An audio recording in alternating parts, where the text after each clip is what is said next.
Nah, selanjutnya saya ada satu lemma lagi.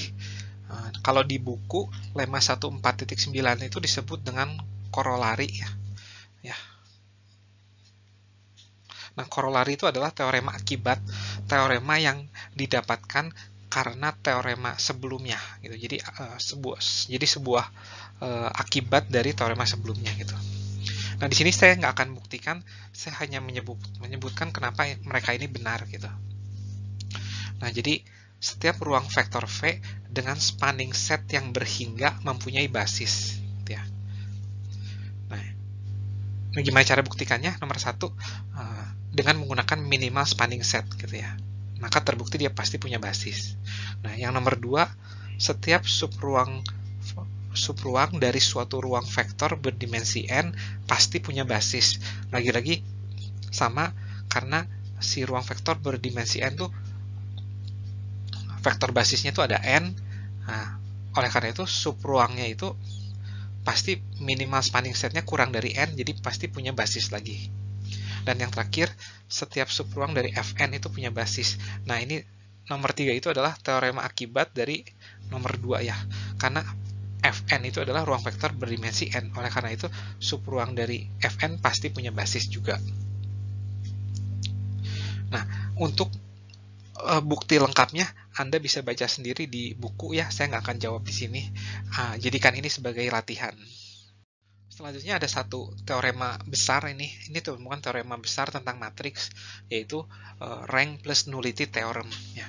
Jadi kalau kita punya suatu matriks dengan ukuran M kali N, nah terus kita tahu bahwa rank dari matriks tersebut adalah R, maka dimensi dari ruang 0 atau dimensi dari kernel dari matriks tersebut adalah N min R, atau dengan kata lain rank dari A ditambah 0 dari si A itu sama dengan N ya, kolomnya.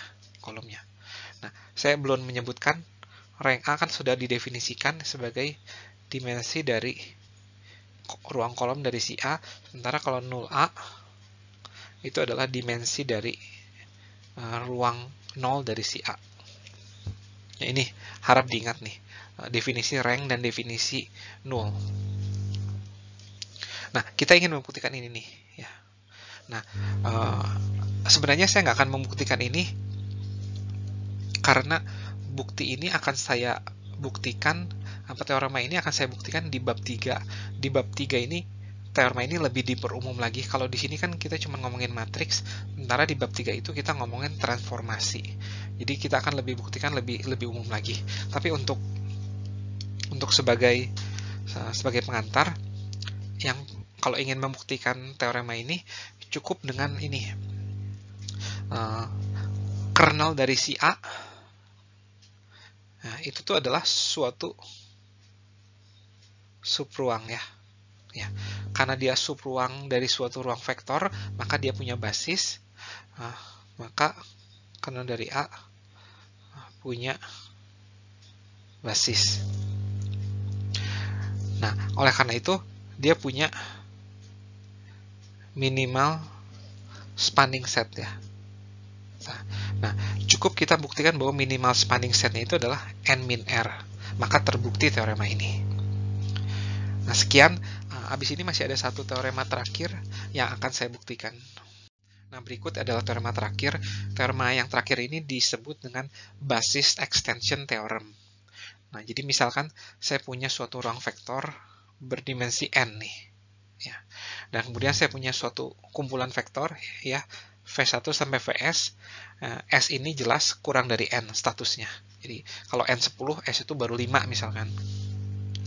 Nah, sekarang V1 sampai Vs itu tuh adalah vektor-vektor yang bebas linier, maka saya bisa mengextend vektor-vektor ini sampai N buah vektor, sehingga ini setelah dikumpulin dia tuh menjadi basis. Ya, namanya basis extension theorem. Kita akan buktikan. Ya, saya akan tulis statementnya dulu ya.